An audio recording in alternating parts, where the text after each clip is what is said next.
군산시가 추진한 새만금 태양광 사업을 둘러싼 비리 의혹 수사가 급물살을 타고 있습니다.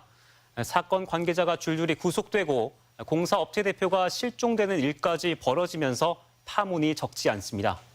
검찰은 신재생에너지 사업 전반으로 수사를 확대하는 분위기인데 어쩌다 이 지경까지 오게 된 건지 조수영 기자가 그 내막을 들여다봤습니다. 지난 2019년 문재인 정부가 쏘아올린 새만금 태양광 사업 규모는 무려 2.4기가와트에 달합니다. 원전 2기를 합친 것보다 많은 전력을 만들어내겠다는 구상이었습니다. 하지만 공사가 끝난 건 전체의 8분의 1에 해당하는 육상 태양광 300메가와트뿐. 수상 태양광은 첫 삽도 뜨지 못했습니다. 그나마 완공된 육상 태양광은 100메가와트씩 3개 구역으로 쪼개 진행됐는데 새만금 개발공사가 2개 구역, 군산시가 1개 구역 사업권을 따냈습니다. 제 뒤로 펼쳐진 바로 이곳이 논란의 중심에 선 군산 새만금 육상 태양광 2공구입니다. 약 100메가와트 규모로 1,200억 원이 넘는 사업비가 투입됐습니다. 당초 군산시는 시민 펀드를 발행해 시민과 수익을 나눠 갖는 지역 상생 모델을 내세워 대내외의 박수를 받기도 했습니다. 시에서 출자를 하고 해서 법인을 만들고 그다음 법인 만들고 난 후에 소득도 올리고 시민들이 가서 일하고.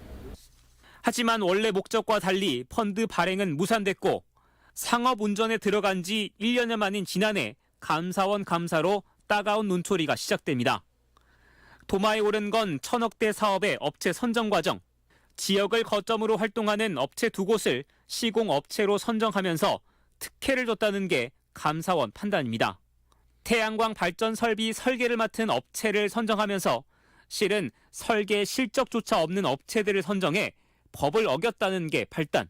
과정을 살펴봤더니 입찰 참가 자격을 의도적으로 낮췄고 덕분에 업체 2곳이 선정될 수 있었다고 지적하고 있습니다.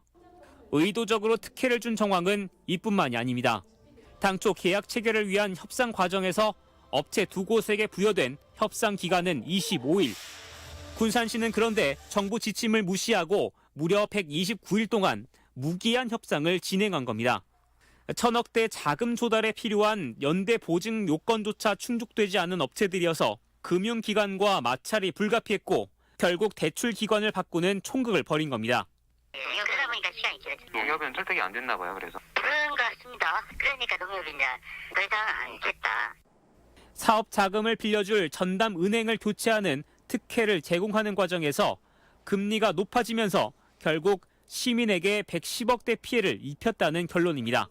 강임증 군산시장의 지시와 승인에 따라 태양광 공사를 따낸 업체 대표는 강 시장의 고교 동문. 다른 업체 대표는 검찰 수사 선상에 오른 뒤 옥정호에서 돌연 실종된 인물이어서 그간의 의혹은 사실이 되어가는 분위기입니다. 검찰이 업체 선정에 개입했다는 브로커 1명을 붙잡아 구속하면서 수사는 자연스레 윗선으로 향할 것으로 관측됩니다. 여기에 강 시장의 고교 후배로 최측근이자 육상 태양광 사업을 도맡은 시민발전 주식회사 전 대표 서모 씨도 정관계 로비 혐의로 구속된 상황. 결국 문재인 정부 재생에너지 사업 추진 과정 전반으로 사건이 비화되지 않겠느냐. 당시 정책에 관여한 이들에 대한 무차별적인 수사를 예고한 것 아니냐는 말이 나올 수밖에 없어 보입니다. MBC 뉴스 조수영입니다.